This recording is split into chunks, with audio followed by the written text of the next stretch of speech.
주님의 이름으로 문안드립니다. 반갑습니다. 황도한 목사님하고는 20년 정도 이렇게 10대부 사역하실 때부터 또 3일교회 대학부 사역하실 때부터 쭉 이렇게 배웠기 때문에 먼 일을 내실 분이다라고 생각했는데 역시나 그 기대를 저버리지 않으시고 그 표대를 향해서 달려가는 그 마음이 주님에게 동해서 또 주님이 또 그 마음을 귀히 여기시고 쓰지 않았다는 생각을 해봅니다. 오늘 제가 이제 말씀드릴 내용은 저가 누군지, 그리고 하나님 저를 통해서 무엇을 하셨는지, 그리고 하나님이 저에게 주셨던 은혜를 좀 나누고자 합니다.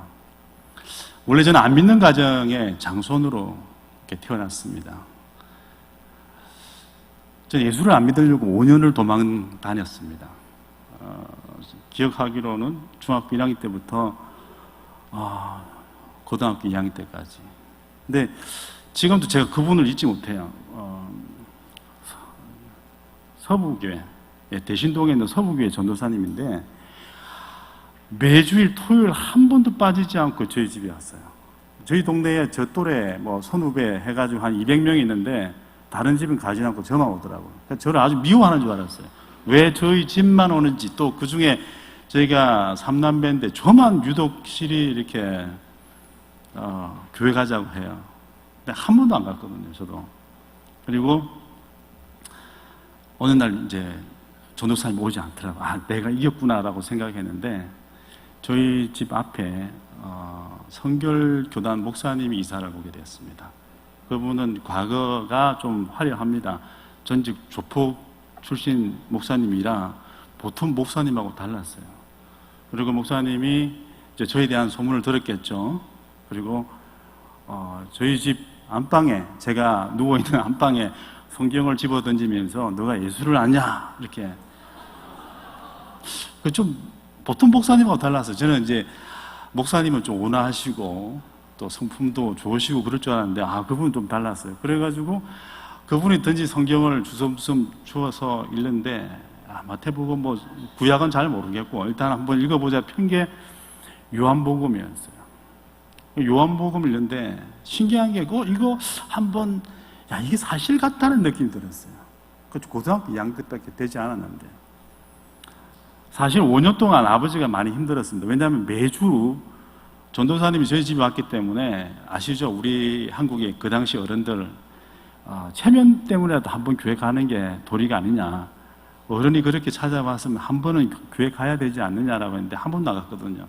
아버지 이제 앞에 목사님까지 이사를 왔으니까 이제 한번 가봐라 해가지고 이제 첫 발을 디딘 게 지금까지 되어버렸죠.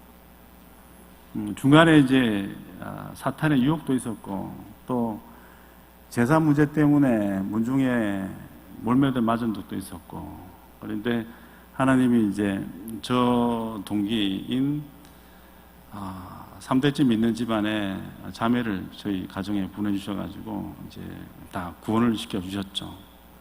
이제 저희 가족사를 이야기하면 하나님이 주신 은혜가 너무 큽니다.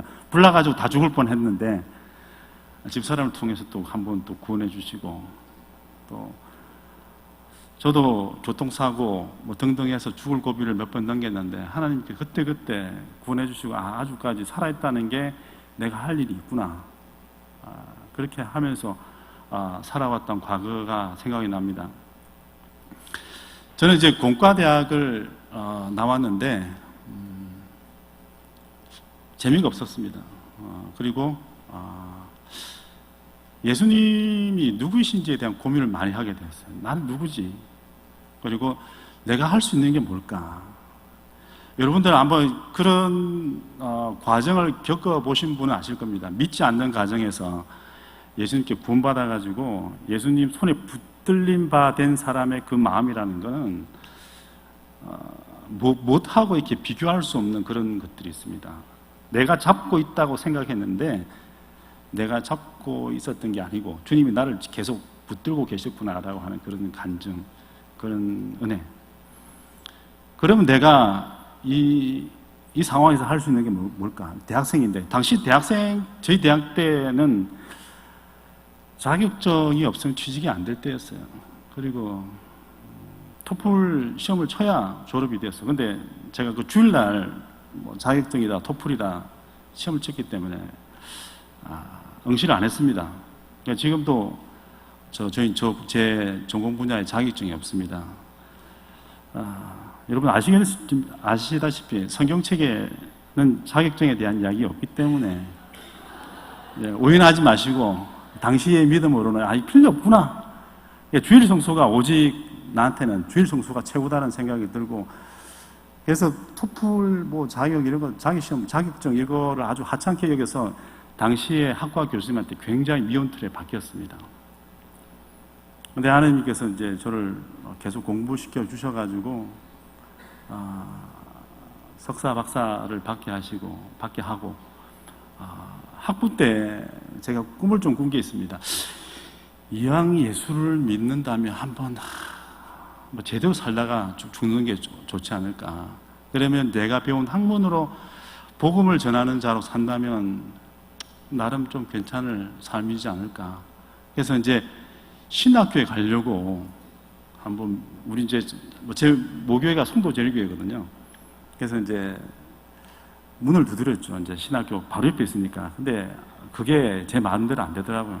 가지지가 않더라고요. 이게 내 길이 아니구나 하고 빨리 돌아서서 제가 하는 제 분야 쪽에 공부를 하게 되었습니다. 당시 저는 네팔을 좀 두고 기도를 했어요. 이제 결과적으로 말씀드리면 네팔을 15년을 기도했습니다. 선교사로 가려고. 그리고 학위를 받고 저희 은사인 교수님과 연변과기대로 가는 걸로 정했어요. 근데 하나님이 저와 가기로 한 그 1년 앞두고 제 은사인 교수님이 간암으로 소천하게 되었습니다. 급성 간암으로. 그분도 참 하나님이 참 귀하게 쓰셨던 분입니다. 51살에 구원받아서 53살에 돌아가셨거든요. 근데 그 교수님의 아이들은 다 예수를 믿고 목회자와 또 의사로 또 지금도 단기 선교로 다니는 아주 귀한 가정이거든요. 근데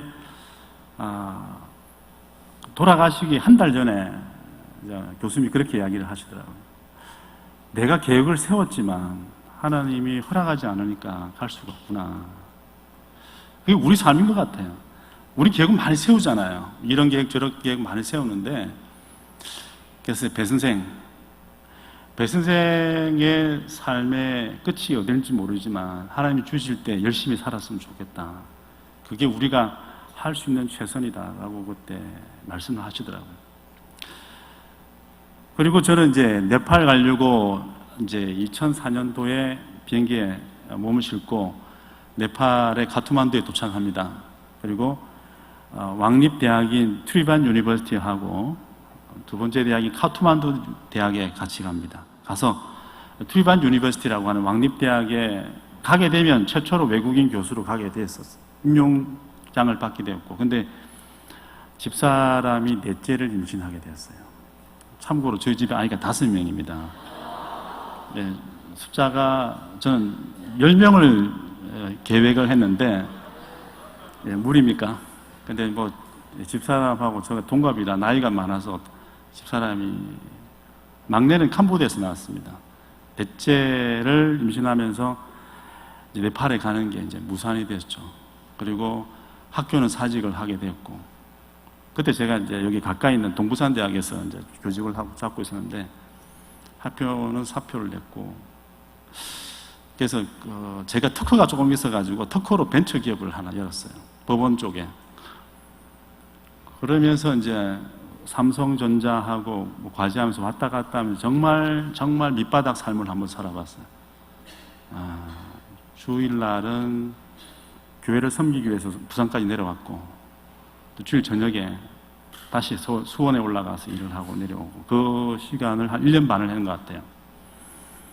그때 참 많이 배운 것 같아요. 학교에서 배우지 못했던 것들을 그때 정말 많이 배운 것 같아요. 내가 다시 당난에 서면 내가 어떻게 학생들을 가르쳐야 될까?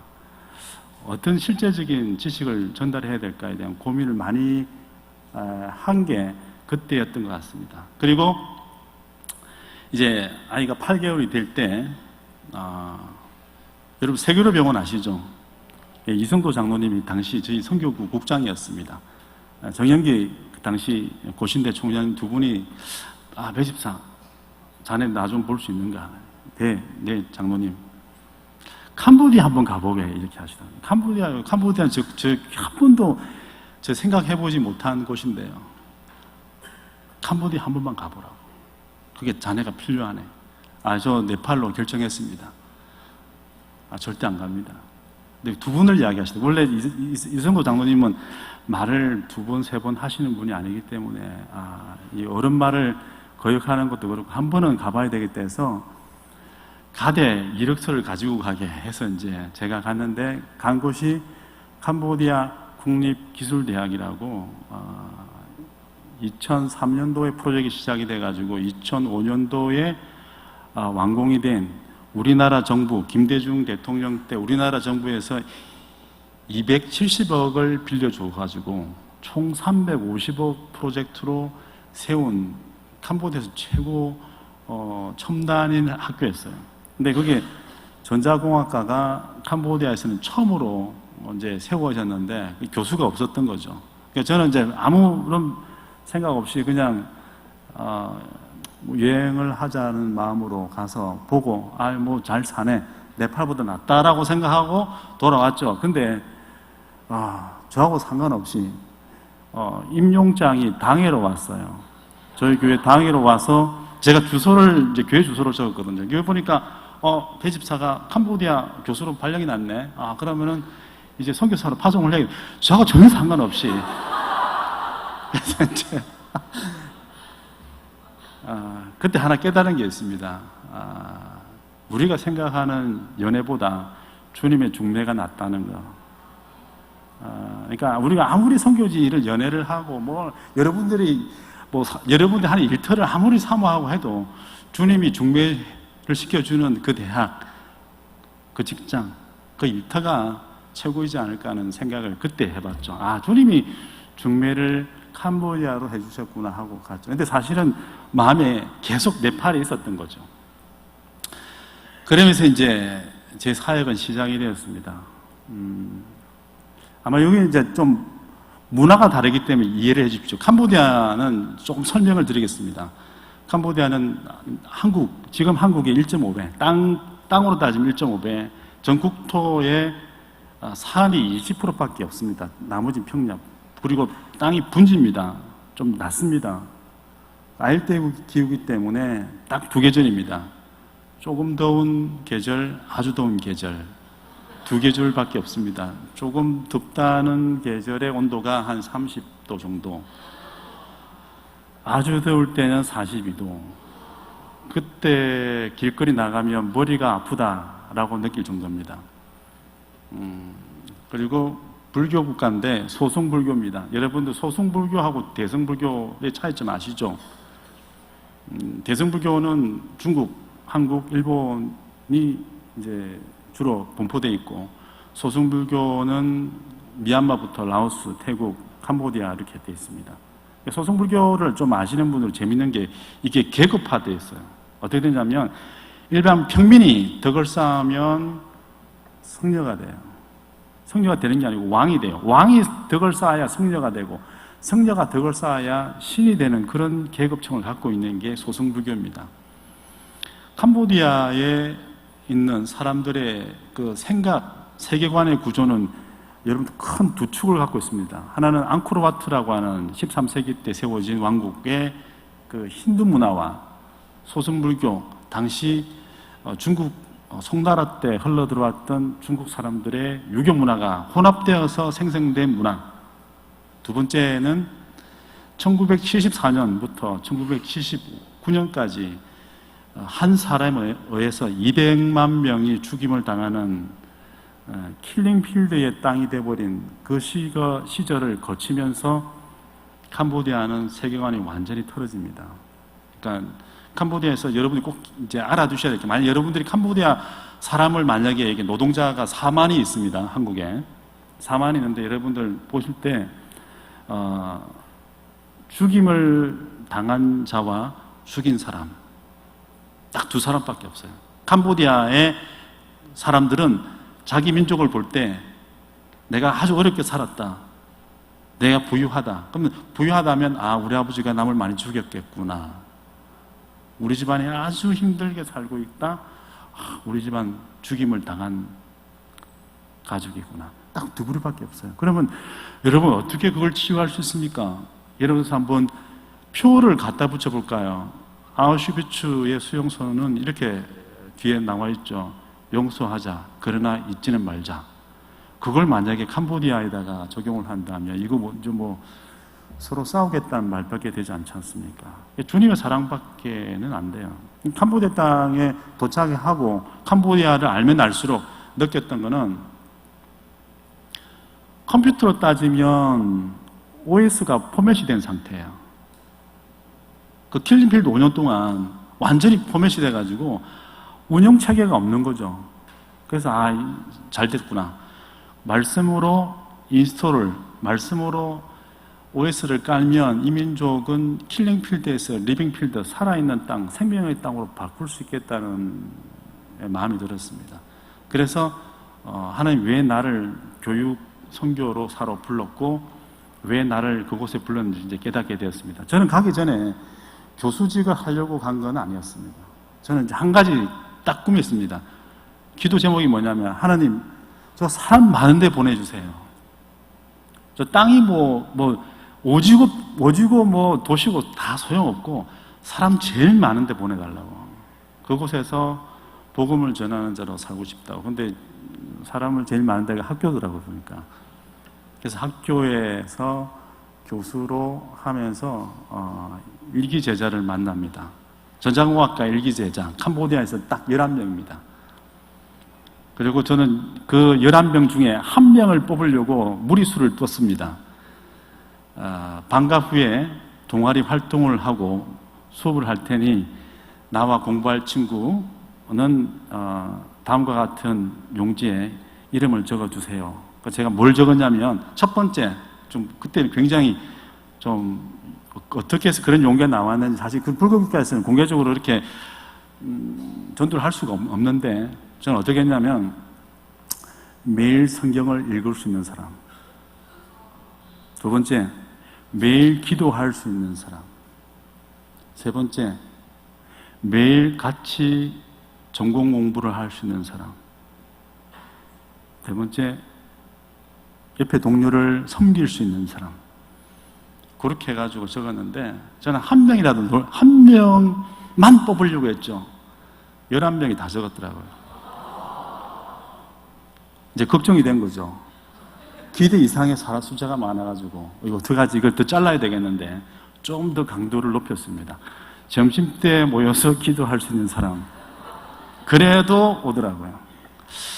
그래서 그때 느꼈죠. 처음이 중요하구나. 이 친구들이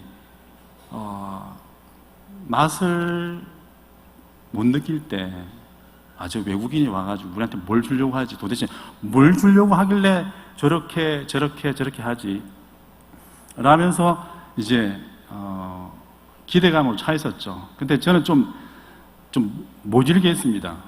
간식이 없었습니다. 그리고 언어 안 되는데, 그 당시 khmer가 안 됐어요. 이제 캄보디아의 국어는 khmer인데 그냥 영어로 읽고 이해되든 말든 하다가 한 학생이 이제 저한테 질문합니다. 선생님 왜 캄보디아 말 안 배워요? 이렇게 하더라고요. 그 말은 뭐냐면, 선생님 언제 집에 가세요? 여러분 만약에 외국 나가서 여러분 살 때 그 지역민이 여러분들에게 언제 한국 돌아가십니까? 라고 묻는 말은 왜 이 나라 말 안 배워요? 이 말하고 똑같아요. 그래서 느꼈죠. 다시 캄보디아 말을 배워야 되겠다 해서 그때부터 khmer 말을 다시 배우게 됩니다. 그리고 제자들이 한 명씩 이제 변화돼가는 모습들이 보였어요. 제가 하는 거 똑같이 따라하더라고요. 제가 하는 스타일, 제가 먹는 모양, 제가 하는 젓가락질. 우습죠.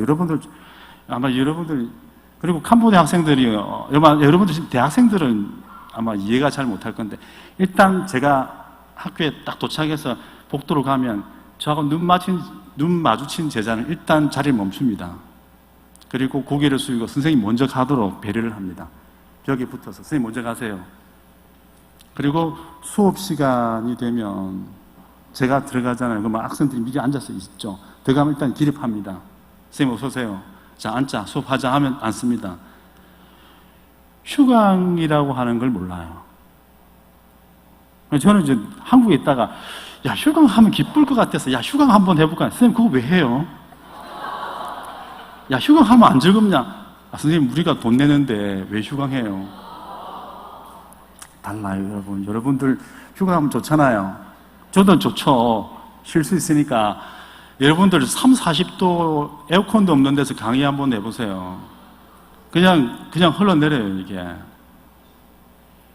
근데 그렇게 해서 이제 제자들이 이제 커옵니다. 근데 그 중에 한 명이 눈에 띄었어요.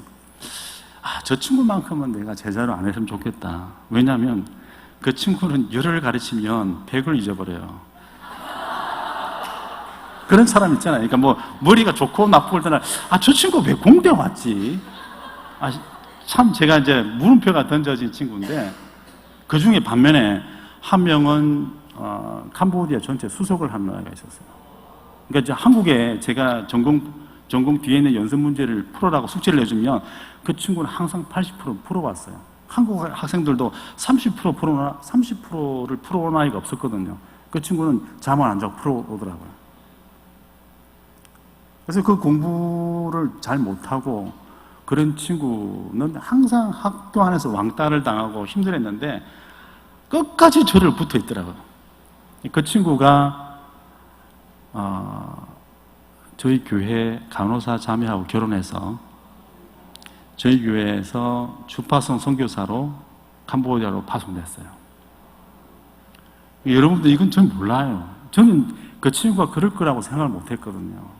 신앙이 그렇게 하나님이 생각하고 우리 생각이 그렇게 다르더라고요. 아, 저 친구는 안 될 거라고 했는 친구가 끝까지 남아서 신앙으로 지키고 부모에게 전도를 하고 그리고 믿음의 가정을 꾸린 거죠. 반면에 그 수속했던 친구는 한국에 캄보디아 1호 국비장학생으로 오게 됩니다. 그래서 한국에서 학위를 받고 캄보디아인으로는 최초로 전자과학 박사가 되어서 지금 왕립대에서 저와 같이 일을 하고 있습니다. 그러니까 이제 제가 이걸 왜 말씀드리냐면 초기에 우리나라의 선교사님들이 했던 그 은혜를 제가 지금 체험하고 있다. 제가 잘한 게 아니고 제가 체험하고 있다는 거. 그리고 제가 요한복음 15장 이 4절 이하의 11절까지 말씀을 왜 좋아하냐면 항상 저는 그렇게 보거든요. 내가 누구와 함께 있느냐. 여러분 동일하잖아요. 구원을 내가 할 수 있다고 한 번도 저는 말해본 적이 없어요. 제가 할 수 있다고 한 번도 자만해 본 적도 없습니다. 주님이 하시는 거거든요. 단지 전할 뿐이죠. 말씀을 전하고 같이 사는 거죠. 근데 제가 할 수 없는데 그 할 수 없는 그 환경에서도 주님의 구원의 역사를 제가 볼 수 있다는 거, 그 현장에서 볼 수 있고 그런 죽어있는 땅에 생명의 땅에 싹이 커가는 과정을 볼 수 있다는 것만 해도 저한테는 큰 은혜죠. 캄보디아는 여러분들이 생각하는 것만큼 못 산다라고 여러분 보시는데 저희 학교의 학생들의 수준이 이제 50%가 전체 국비장학생으로 받습니다. 매년 졸업생이 옛날 예비고사 같아요. 4만 명이 시험을 치면 A, B, C, D, E까지 등급을 나누고 F를 받으면 그 학생은 고등학교 졸업이 안 됩니다. 고등학교 졸업이 안 되면 대학에 응시를 할 수가 없어요. 그러면 A를 받는 학생이 몇 명이냐면 200명밖에 못 받아요. 절대평가이기 때문에. B를 받는 학생은 전체 한 1,500명 정도. 그런 아이들이 저희 학교로 와요. 그러니까 상위 0.5%, 0.2% 아이들이 와요. 그럼 여러분들 와 대단하다 뭐 똑똑하겠네. 아니에요. 수준이 고등학교 때 많이 못 배워가지고 한국만큼 그렇게 교육열이 높지는 않습니다. 여러분들 한번 기회가 되면 캄보디아 고등학교 한번 가보시면 여러분들 느낄 겁니다. 캄보디아 고등학교는 여러분들이 상상했던 교실하고는 차원이 다릅니다. 첫 번째, 에어컨 없습니다. 두 번째, 깨끗한 의자 책상 없습니다. 바닥 시멘트 다 부서져 있습니다. 어떨 때는 그냥 내출한 황토 바닥일 수도 있습니다. 그리고 불이 켜지지 않는 등이 대부분입니다. 그런 환경에서 한 반에 30명에서 많게는 50명이 수업을 받고 있어요. 근데 한 명도 선생님이 잘못을 하든 잘못 풀든 반응하는 아이가 없어요. 뭐 여러분들 인권 이야기하고 뭐 요즘 뭐 제가 한국 와서 보니까 선생님들 엄청 힘들던데 캄보디아 제 제자들 저한테 많이 맞았습니다. 왜냐하면 이놈들 제발 좀 한 명만 건지려고 매를 엄청 댔거든요. 조금만 잘못하면 나와. 야, 너 떨어져 나갔으면 좋겠다. 근데 매 맞은 친구들이 지금까지 남아있죠. 물론 이제 그게 제가 매를 든 게 좋은 것만은 아닌데, 어쨌든 그렇게 해서 사자지간에 정이 들고, 캄보디아 땅에서 이제 그런 학생들의 관계를 이어가는 과정에 하나 알게 된 게 있습니다. 캄보디아의 문화에서 스승과 부모의 관계가 어떤 관계인지를 알게 된 거죠. 예를 들어서 부모가 선생님에게 학생을 인도하면 그 선생님이 곧 부모예요. 그래서 제가 한 게 가정 방문을 하게 됐습니다. 대학에서 무슨 가정 방문이냐? 예, 가정 방문을 했어요. 여러분, 한국의 가정 방문하고 캄보디아 가정 방문하고 왜 다르냐면 전국에 흩어져 있어요. 지역 동해에 구나 이게 아니고 제일 멀리 있는 아이는 1박 2일 가야 돼요. 제 차로 이제 다 11명을 다 태워가지고 트럭 같은 차가 있습니다만, 예, 거기 다 태워가지고 너무 멀어가지고 야 다 왔냐? 이제 선생님 조금만 가면 다 왔어요. 그걸 점심 때부터 해가지고 해질 때까지 하더라고요. 야, 너희 집이 안 보인다. 선생님 어두워졌으니까 내일 다시 가요. 야, 조금만 가면 다 왔다는데 왜 집이 안 보이냐? 선생님 다 왔는데 저 앞이 집인데 오늘 어두워졌으니까 내일 아침에 가죠. 그래서 저는 그 말 믿었죠. 그럼 아침이 됐죠. 선생님 갑시다. 몇 시에 도착했고 그날 점심 이후에 2시에 도착했어요. 그렇게 간 제자들 집 양조장을 하는 제자, 또는 농사를 대부분 짓는 농사, 또 경찰서장을 하는 또 집 다 가서 만났죠. 그래서 제가 그랬죠. 보면 야, 너 통역해. 보면 제가 당신 아들 제가 멋지게 키울 테니까 저한테 인수인계 해주시죠. 네, 그렇게 하죠. 그래서 제가 다 받아왔죠. 너희 목숨은 나한테 달려있으니까 죽이 되든 밥이 되든 내 마음대로 할 테니까 이제 알아서 하라고. 그렇게 하고 이제 돌아와서 본격적인 제자 양육을 했죠. 여러분, 이때 제가 한 게 깨달은 게 있습니다. 여러분, 사육과 양육의 차이를 아십니까? 사육을 사람한테 적용합니까? 안 하죠. 근데 말은 그렇게 하는데 실제 우리가 교육을 하는데 사육을 해요. 저도 이제 자녀가 있기 때문에 자녀가 원하는, 하나님이 자녀에게 준 삶이 있는데 부모의 삶을 강요할 때가 있어요. 그러면 뭐죠? 사육이 되죠. 양육은 하나님이 그 생명체, 그 본연의 그 가야 될 길을 열어주시기 때문에 우리가 그 갈 길을 보고 열어주는 게 양육이죠. 선교에서 가장 성공, 이런 표현을 쓰는데 굉장히 어려운 게 이 두 갈림길에서 선택을 잘못하면 선교사가 사육과 양육의 그 틀에서 사육을 많이 하게 돼요. 왜 그러냐면, 여러분 한번 보세요. 저는 그런 부담감이 덜한데, 목회자로 사역하시다가 온 선교사님들은 보통 교회, 교단이나 교회를 짓기를 원해요. 교회 개척을 원해요. 그러면 땅도 구입하고 실제 이제 건물이 올라가고 건축이 되고 하면 이제 목회자가 필요하잖아요. 사역자가 필요하잖아요. 그러면 학생하고 상관없이 누군가는 그 교회 가서 사역할 사람이 필요해요. 누군가는. 그게 누군가가 중요한 거죠. 본의 의도와 상관없이 가게 되는 거죠.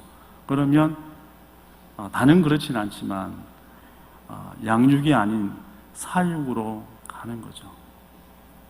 비단 그게 선교지뿐만 아니라 지금 우리가 처해져 있는 삶도 마찬가지라 봅니다. 여러분들이 보물같이 또 정말 보석같이 보는 우리 아이들도 똑같은 환경에 놓여 있지 않을까는 생각을 해봅니다. 한번 보세요. 지금 초중고 학력고사에서 대학 가는 거 그게 양육입니까? 사육입니까? 저는 이제 교육을 하기 때문에 좀 이렇게 종종 이야기합니다. 저는 이제 목사님 좋아하는 이유가 그거죠. 말씀에 목숨 걸거든요. 그렇잖아요. 그리고 국영수는 과외를 하는데 왜 성경은 과외 안 하냐고. 국영수에 그렇게 돈을 많이 되는데 스타 강사 많은데 우리는 스타 목사들 불러가 왜 그렇게 여러분들 부목사님들 강도사님 모셔가지고 저보고 성경 말씀 좀 가르쳐 달라고 여러분들 과외하는 적이 있습니까? 우리가 말씀이 그렇게 귀하다면 세상에 있는 그런 언어들 그런 데다가 돈 투자하는 것 같으면 말씀에 투자를 한번 우리 아이들이 정말 귀하다면 양육을 한다면 그런 생각의 전환이 필요할 거라고 봅니다. 선교지 있으면 한국에서 못 보는 것들을 또 많이 봅니다. 어떤 걸 보냐면 평소에 내가 생각하지 못했던 것들을 깨닫게 됩니다. 제가 하나 깨달은 게 있는데 어떤 거냐면 첫 번째 제자 양육을 할 때 이제 사탄의 시험이 왔어요. 11명의 제자 중에 한 명이 편입을 해서 옵니다. 다른 대학에서 아주 똑똑한 친구예요. 그리고 11명의 제자와 상의 없이 제 마음대로 그 친구를 뽑아서 제 공동체에 넣게 됩니다. 근데 그 친구가 이제 문제의 발단을 일으켜요. 캄보디아는 배팅을 좋아합니다. 축구 배팅을 특히 좋아해요.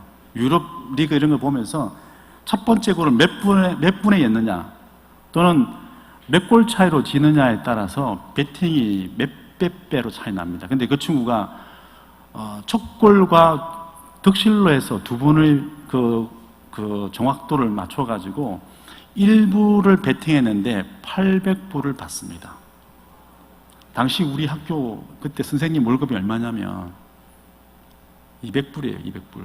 20만 원, 한 달 월급이 20만 원밖에 안 돼요. 근데 그 친구가 그 큰 돈 800불을 받았으니 어떻게 하겠어요?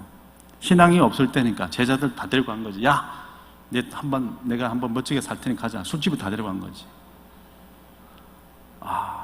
그게 저한테는 제가 사역하고 1년 채 안 됐을 때 왔던 위기였어요. 그리고 제자 한 명이 옵니다. 그 수석했다는 타른이라는 제자가 있는데 그 친구가 스님 큰일 났습니다. 지금 우리 아이들 전부 다 지금 다 와해 분위기고 정말 힘든 지금 상황에 있어요. 스님 빨리 어떻게 특단의 조치가 필요해요.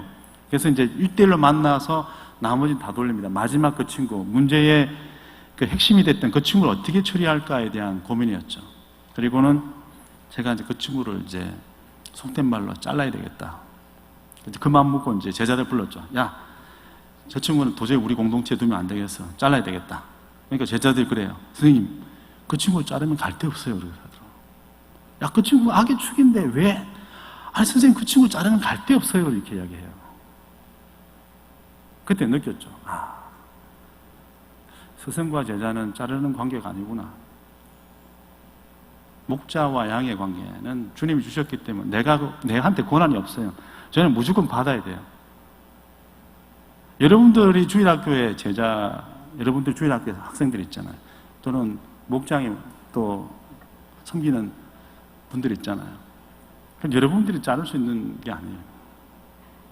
끝없이 품고 기다릴 수밖에 없어요. 그게 힘든 거죠. 그렇기 때문에 주님 앞에 무릎 꿇을 수밖에 없는 게 우리 삶이고, 그걸 주님이 보시려고 하는 거죠. 그래서 그 친구를 위해서 정말 많이 무릎 꿇었던 것 같아요. 그리고 그 친구가 조용히 떠나가게 되고, 이후에 계속 그 친구 지금도 기도하고 있습니다. 근데 그것 때문에 관계가 많이 좋아졌어요. 왜냐하면 한날 제자가 와서 저한테 이야기해요. 선생님, 만약에 그 친구 만약에 그때 보냈으면 우리도 힘들었을 거라고. 왜? 언젠가 선생님이 우리들 그렇게 자르지 않았겠냐고. 그때 저한테 참 큰 깨달음이었어요. 내가 이때까지 가르친다고 한 게 뭘까? 자르면 쉽잖아요. 너무 쉬워요. 그냥 잘라버리면 끝나요. 근데 그걸 아픔에도 불구하고 끌고 끝까지 같이 간다는 것은 정말 힘들고, 그건 제 의지로 되는 게 아니거든요. 그건 진짜 예수님을 의지하지 않고는, 성령님을 의지하지 않고는 갈 수 없는 길이기 때문에 선교지에서 살면 그런 것 같아요. 그리고는 제 의지와 상관없이 이제 그 친구를 품게 되고, 이후에 저는 목회를 하나 해보지 않았지만 스승과 제자의 관계, 그리고 양육의 관계에서 내가 어떤 자리에 설 건지에 대해서 정확하게 배웠던 선교지의 상황이었습니다. 그렇게 해서 이제 제자를 키우고 이제 한국으로 이제 유학도 보내고 하는 가운데 이제 교회에 가게 됩니다. 정확히 2007년도로 기억합니다. 2007년도에 이제 예배를 드릴 수 있었어요. 그래서 저희 교단 선교사님이 프놈펜에서, 수도입니다, 한 1시간 반 떨어져 있는 개척교회에 저희 제자들하고 같이 예배를 드리는데, 학생들이 멀리서 오니까 많게는 3시간씩 그냥 오토바이를 타고 와야 돼요. 이게 한 6개월 드리다가 제자가 이제 저한테, 선생님, 우리 프놈펜에서 예배 드리면 안 돼요. 우리가 개척하죠. 선생님도 선교사인데 우리가 개척해서 나가면 안 돼요. 그래서 이제 당시 이제 그 선교사님한테 이제 우리가 파송을 해달라고 요청을 했어요. 그래서 그 선교사님이 저와 제자 8명을 선교사로 파송을 해서 프놈펜에서 예배를 드리게 되었습니다. 그러면서 그 중에 제가 현지 교회에다가 안 맡겼냐, 현지 교회에다가 우리 제자를 이제 맡기려고, 같이 가서 예배를 드리려고 하니까 현지 교회 목회자가, 저희 제자들이 다 대학생들이니까 레벨 차이가 너무 많이 난다고, 수준 차이 난다고 받는 교회가 없었어요. 당시 현지 목회자의 그 학력 수준은 중퇴였어요.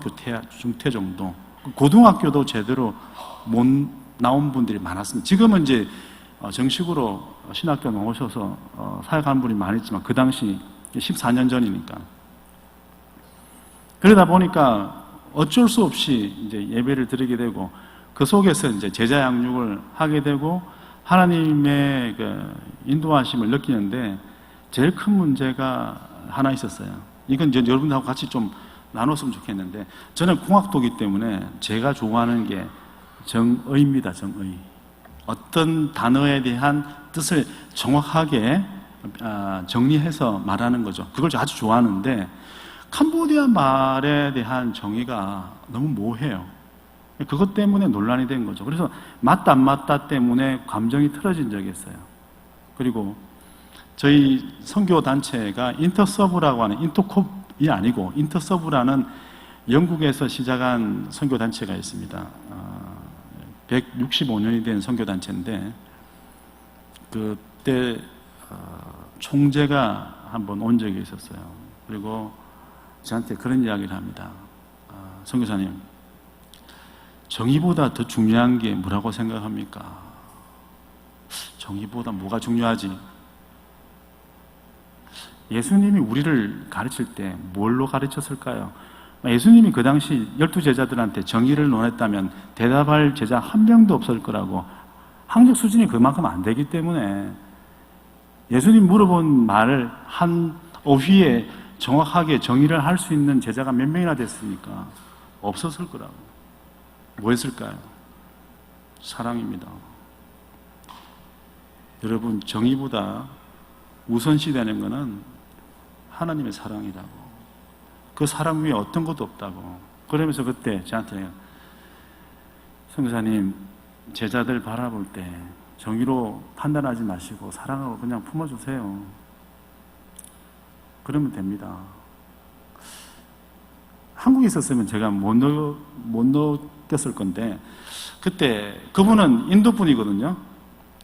인도의 선교사의 복음을 받아서 그분은 영국에서 박사학위를 받고 의사가 됐는데 본인이 선교사로 나온 분이었어요.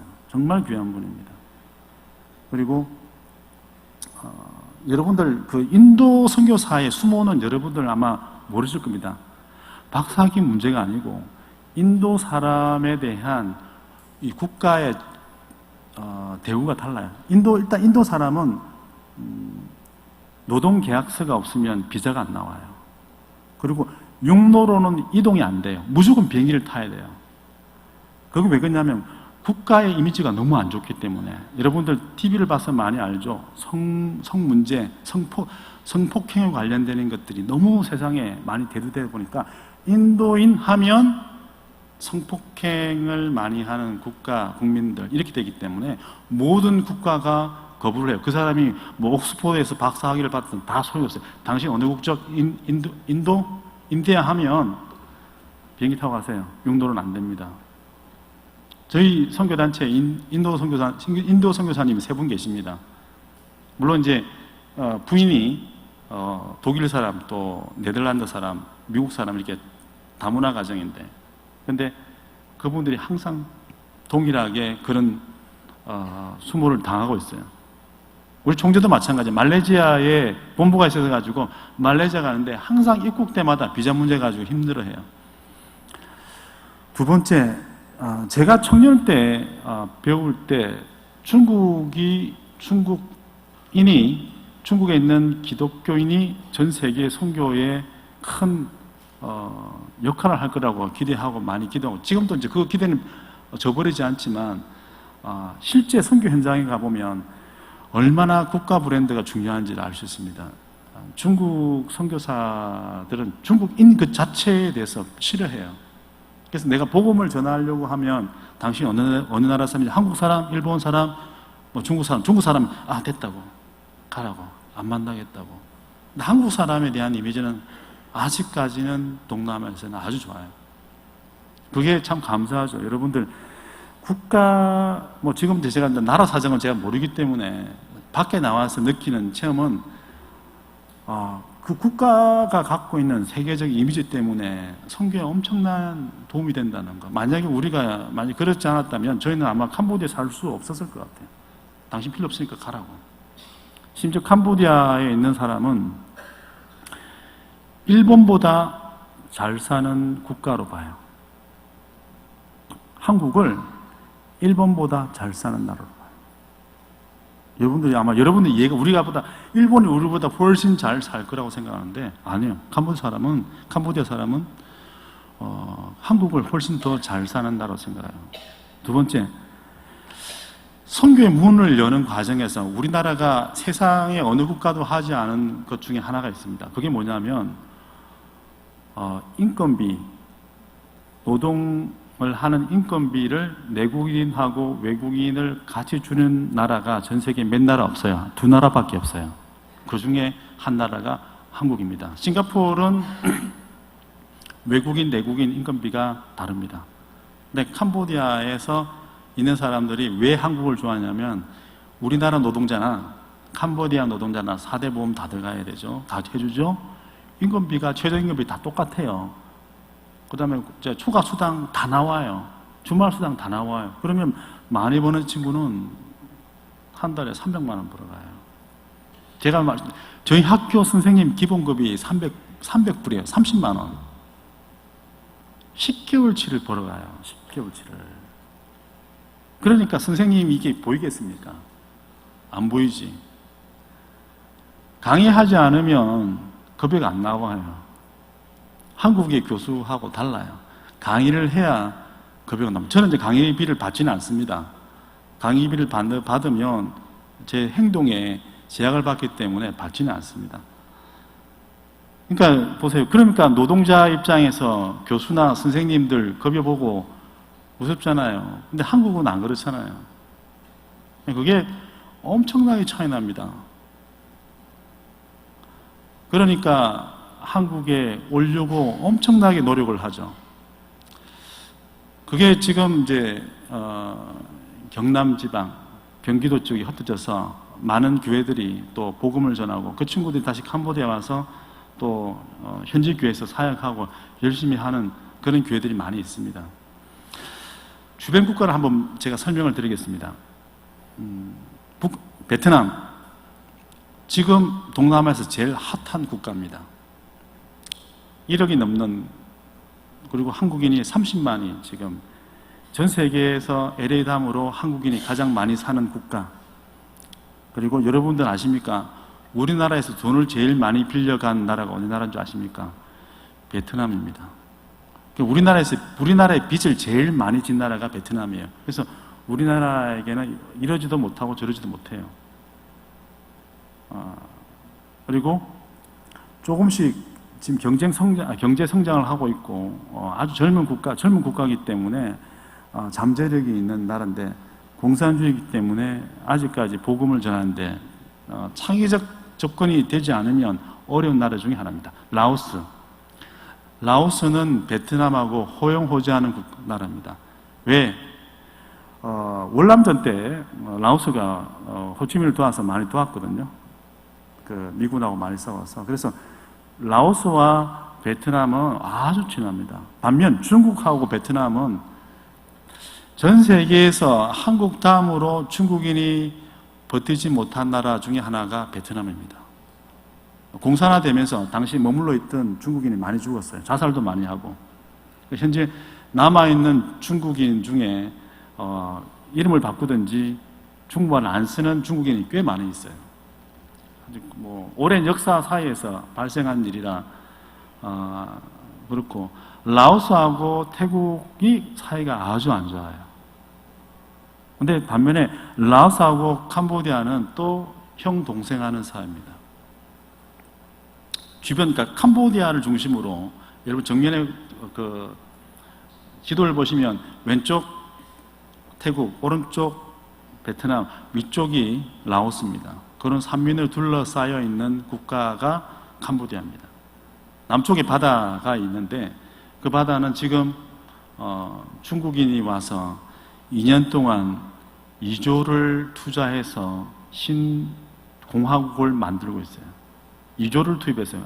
해변가가 아주 아름다운 해변가인데, 시아눅빌이라는 해변가인데 그곳을 다 중국화하고 있습니다. 지금 중국이 엄청나게 지금 캄보디아에 투자하고 있어요. 그래서 지금 캄보디아의 선교의 흐름을 보면 과거의 10년과 지금의 상황을 보면 엄청나게 다릅니다. 저희 학생들의 하루 한 끼 식사에 지급되는 돈이 우리나라 돈 1,000원 정도 됩니다. 한 끼에 1,000원. 그런데 우리 과에도, 저희 과에도 4학년 아이들 이제 각 학년마다 한 10%는 4,000원에 밥을 먹어요. 이제 중국계 캄보디아인들, 이제 소위 금수저 집안의 아이들. 그 아이들은 명품 옷을 입습니다.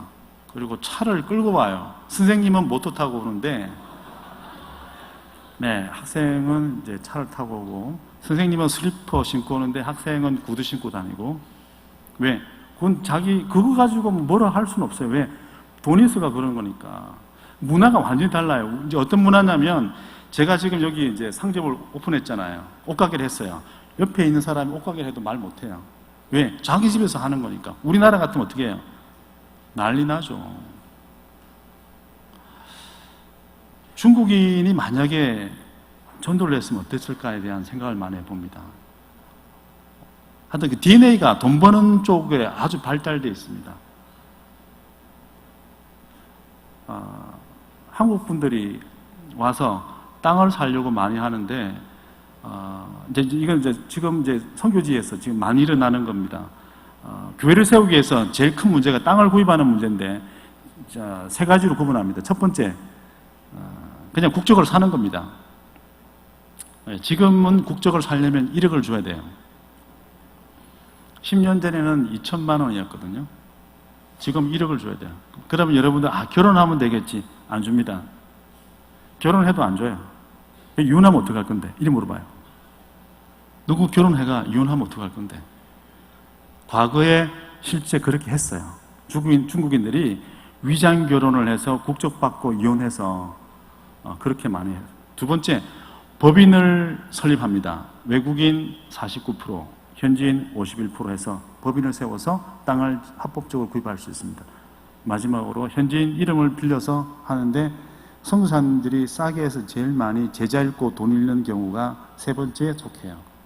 제자 명의로 땅을 사서 교회 건물을 지었는데 제자가 그 땅 문서를 가지고 은행에 가서 융자를 받아버리면 교회 안 날라가죠. 그러니까 그런 제자 양육하다 보면 아픔이 굉장히 많습니다. 그런 부분에서는 과거나 지금이나 선교 현장에서 창의적으로 접근해서 지속 가능한 학교의 구조를 만들어야 되는데 그렇게 못하는 게 지금 현실입니다. 특별히 기도하고 우려하는 부분은 한국 교회입니다. 저희는 제가 이제 52인데 너무 늙어 보입니까? 저 밑에 후배 선교사가 안 보여요. 저희 후배 선교사. 저는 그 선교의 그 끈이 계속 갔으면 좋겠어요. 근데 최근에 이제 저희 교회에서 파송받은 그 고한 저 제자와 결혼한 그 자매가 31살이거든요. 주파송으로 해줬어요. 그러니까 이제 교회에 남아있는 성도 숫자에서 한번 비교해 보시면 압니다. 여러분들 자녀들. 교회가 없으면 선교도 없습니다. 교회가 건강하지 않으면 선교사도 건강할 수가 없어요. 그러니까 여러분들의 신앙 삶, 여러분들이 교회를 섬기면서 공예배를 사모하면서 오는 여러 가지 그런 일들이 얼마나 중요한지 오늘 그걸 제가 말씀드리고 싶어요. 제가 느끼는 거죠. 여러분들 포도나무 가지에 저는 여기에 붙어 있다면 여러분들은 이쪽 끝에 붙어 있죠. 같은 포도나무 줄기에 있어요. 한쪽 가지가 캄보디아 땅에 쳐져 있다면 한쪽 가지는 저쪽 한국에 쳐져 있는 거죠. 한 축으로, 한 몸으로 이루어진 거죠. 그게 우리가 믿음의 공동체 아니겠습니까? 저도 이제 캄보디아에 8월 1일 날 돌아갑니다. 새학기 시작이 9월이기 때문에 저도 함께하는 교회가 주님이 기뻐하시는 교회가 될 수 있도록 기도하고 또 여러분도 캄보디아 땅에 저를 포함한 모든 선교사가 전 세계에 흩어져서 주님 말씀을 들고 전하는 선교사들의 삶이 복된 땅이 될 수 있도록 기도해 주시고 그렇게 포도나무에 가지가 한 몸에 붙어 있는 것 같이 서로 분리된 게 아니고 그리고 주님이 주실 그 열매를 사모하면서 우리가 그 열매를 언제 맺힐지 모르지만 그럼에도 불구하고 열매를 안 주실지라도 그래도 감사함으로 한 몸의 한 지체로 살아가는 믿음의 동력자가 되었으면 좋겠습니다.